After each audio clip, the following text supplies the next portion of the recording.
الحمد لله الذي أنعم علينا بنعمة الإيمان والإسلام.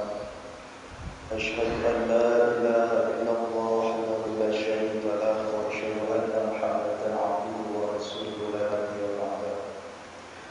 اللهم صل وسلم على سيدنا محمد الفاتح لما أغلق والخاتم لما سبق وناصر الحق بالحق والهادي إلى صراطك المستقيم وعلى آله حق قدره ومقداره العظيم. وقال الله تعالى في كتابه الكريم: بسم الله الرحمن الرحيم.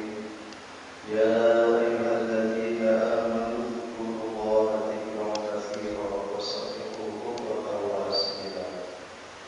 وقال النبي صلى الله عليه وسلم: من سلك طريقا يلتمس فيه ما سأل الله له طريقا إلى الجنة. Para hadirin jamaah salat zuhur yang dimuliakan Allah Subhanahu wa taala, mari kita senantiasa bersyukur kepada Allah Subhanahu wa taala atas nikmat karunia yang Allah berikan kepada kita semua, sehingga alhamdulillah pada kesempatan yang mulia ini kita diberi kesehatan oleh Allah Subhanahu wa taala, mampu untuk melangkahkan kakinya, mampu untuk memenuhi panggilan Allah Subhanahu wa taala dengan menjalankan sholat berjamaah. Mudah-mudahan amal ibadah kita semuanya diterima oleh Allah Subhanahu wa taala. Amin ya rabbal alamin. Para hadirin yang dimuliakan Allah Subhanahu wa taala, untuk mengisi kekosongan kita agar senantiasa menggunakan waktu kita agar bermanfaat, sedikit kita bersama-sama mengkaji dari hadis atau riwayat yang lain, dan mudah-mudahan memberikan tambahan ilmu bagi kita semuanya. Allahumma amin ya rabbal alamin. Para hadirin yang dimuliakan Allah Subhanahu wa taala, di dalam hadis sahih Rasul Muhammad sallallahu alaihi wasallam menyebutkan salat berjamaah di salat al-fardhi bi 27 derajat. Salat berjamaah lebih utama daripada salat sendirian berfardan, dengan salat berjamaah mendapatkan 27 derajat. Alhamdulillah para hadirin, kita semuanya telah melaksanakan bersama-sama melaksanakan salat berjamaah. Para hadirin yang dimuliakan Allah Subhanahu wa taala, hadis Rasul yang lain menyebutkan man kharaja fi thalabil ilmi wa huwa fi sabilillah. Kata Rasul Muhammad sallallahu alaihi wasallam, barang siapa yang keluar untuk menuntut ilmu, fa huwa fi sabilillah, akan mendapatkan, termasuk orang itu berjihad di jalan Allah Subhanahu wa taala. Para hadirin yang dimuliakan Allah Subhanahu wa taala, kalau kita mau berjihad, kita ke Palestina, kita tidak mampu, Rasul Muhammad SAW memberikan informasi. Mudah-mudahan kita termasuk orang yang berjihad di jalan Allah Subhanahu wa taala. Amin amin ya rabbal alamin. Para hadirin yang dimuliakan Allah Subhanahu wa taala, seseorang yang duduk di rumahnya Allah Subhanahu wa taala, malaikat tidak henti-hentinya memanjatkan doa kepada Allah Subhanahu wa taala. Apa doanya yang dibacakan oleh malaikat kepada Allah Subhanahu wa taala? Allahumma firlahu, ya Allah ampunilah hamba ini. Allahumma arhamhu, ya Allah berikan rahmat pada hamba ini. Tentunya kita semua yang duduk di rumahnya Allah Subhanahu wa taala, para hadirin yang mendoakan bukan manusia biasa, bukan manusia. Biasanya kita mendengar doa kepada orang yang pulang haji, tapi ini yang mendoakan malaikat Allah Subhanahu wa taala. Dan mudah-mudahan kita semuanya doanya pasti akan dikabulkan oleh Allah Subhanahu wa taala. Para hadirin yang dimuliakan Allah Subhanahu wa taala, malaikat akan berhenti mendoakan karena dua. Yang pertama, yumsa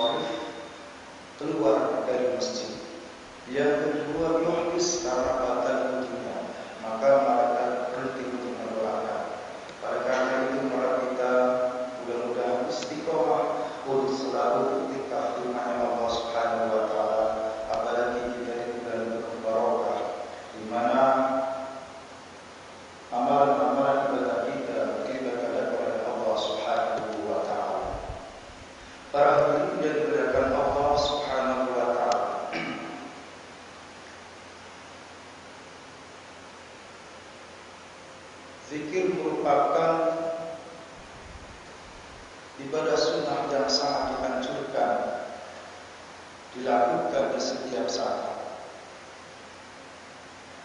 Dianjurkan oleh Allah Subhanahu wa taala dengan berzikir kepada Allah Subhanahu wa taala, kita selalu ingat kepada Allah Subhanahu wa taala. Ini akan menjauhkan bagi diri kita dari perbuatan keji dan mungkar. Para hadirin yang dimuliakan Allah Subhanahu wa taala, dan zikir yang paling utama yaitu zikir dilakukan di waktu sholat, di mana menghambakan kita semuanya, pasrahkan kita kepada Allah Subhanahu wa taala, bahwa tidak ada arti dan makna kita di hadapan Allah Subhanahu wa taala. Para hadirin yang dimuliakan Allah Subhanahu wa taala, kalau kita menyebut nama zikir, maka zikir artinya adalah menyebut, zikir artinya adalah mengingat. Kalau kita hanya menyebut, maka tidak dinamakan zikir. Tapi kalau kita mengingat, maka dinamakan zikir. Akan tetapi zikir kurang sempurna. Para hadirin yang dimuliakan Allah Subhanahu wa taala, maka bagaimana agar zikir kita sempurna?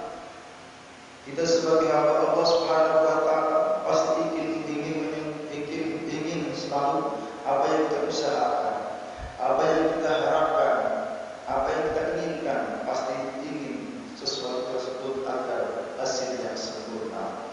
Para hadirin yang dimuliakan Allah Subhanahu wa taala, maka ada 3 level zikir.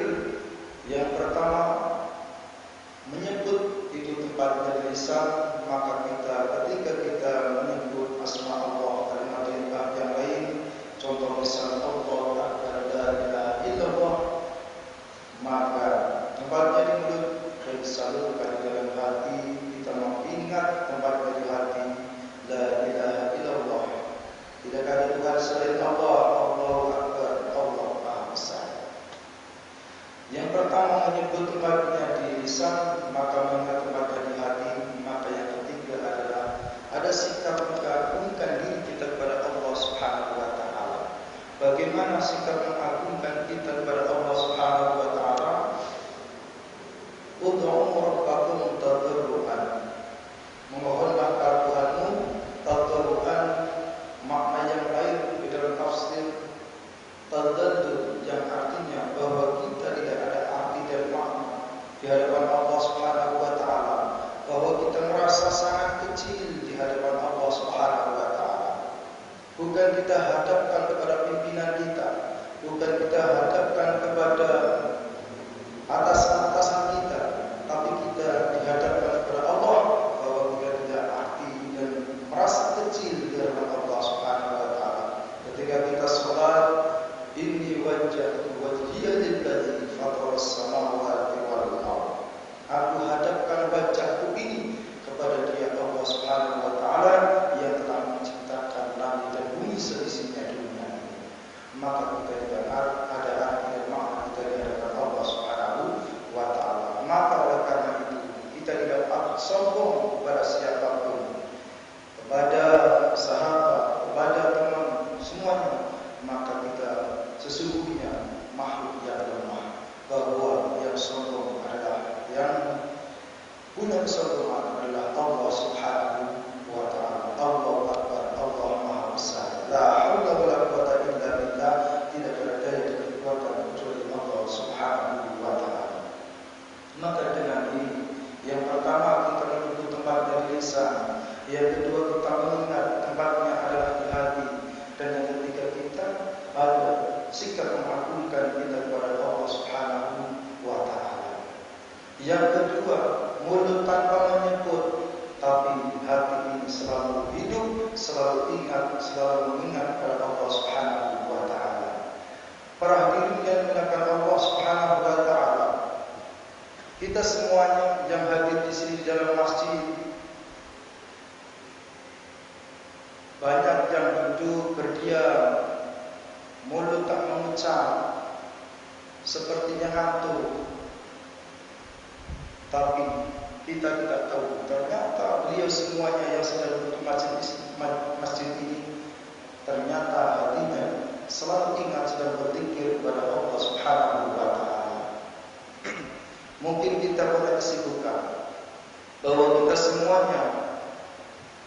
semua mempunyai kesibukan. Ada yang bekerja di PT, ada yang bekerja sebagai guru, ada yang bekerja sebagai di kantor, yang office dan lain sebagainya, ada yang security. Ini semuanya bisa dilaksanakan. Mulut tanpa menjemput, sedang duduk, mungkin kerja di PT, berdiri, tangan bergerak, duduk berdiri ke sana kemari, tapi hatinya selalu ingat kepada Allah Subhanahu wa Ta'ala. Mungkin kita di rumah, anak, mengurusin anak dan mengurusin suami dan ada urusan yang lain, tapi hatinya selalu ingat kepada Allah Subhanahu wa Ta'ala.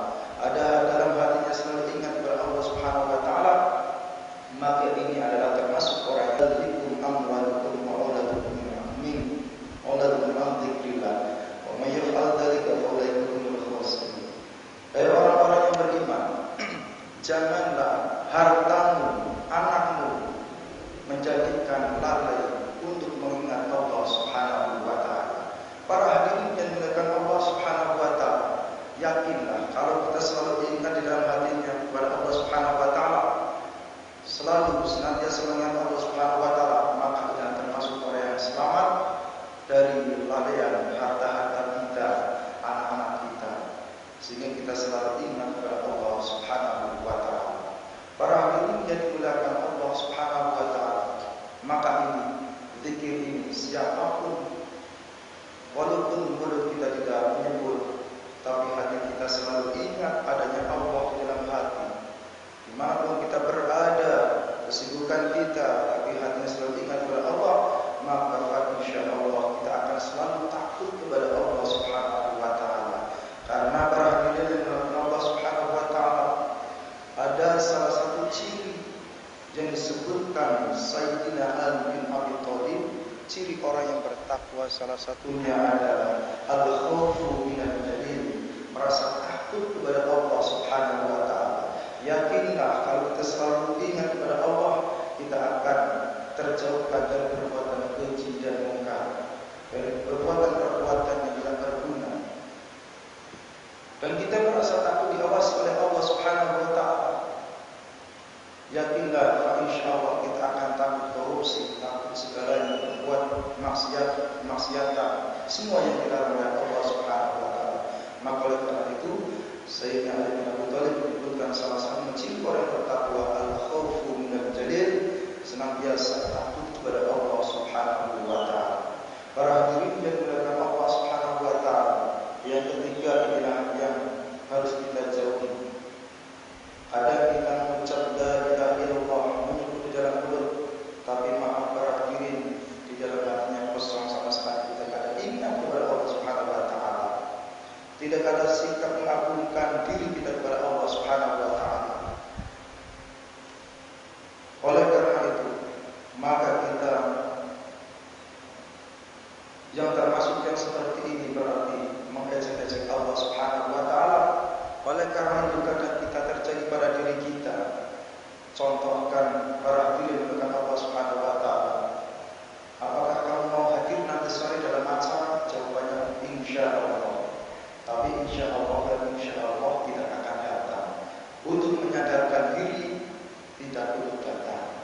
Maka para hadirin dengan Allah Subhanahu wa Ta'ala, kalau kita merasa beriman kepada Allah Subhanahu wa Ta'ala, ketika kita mengucapkan insya Allah, maka niatkan dalam hati kita untuk datang di acara tersebut. Para hadirin yang dimuliakan Allah Subhanahu wa Ta'ala, kadang terjadi pada diri kita, insya Allah datang, ternyata di dalam hatinya bersandar untuk tidak datang. Para hadirin yang dimuliakan Allah Subhanahu wa Ta'ala, mudah-mudahan kalau kita tidak bisa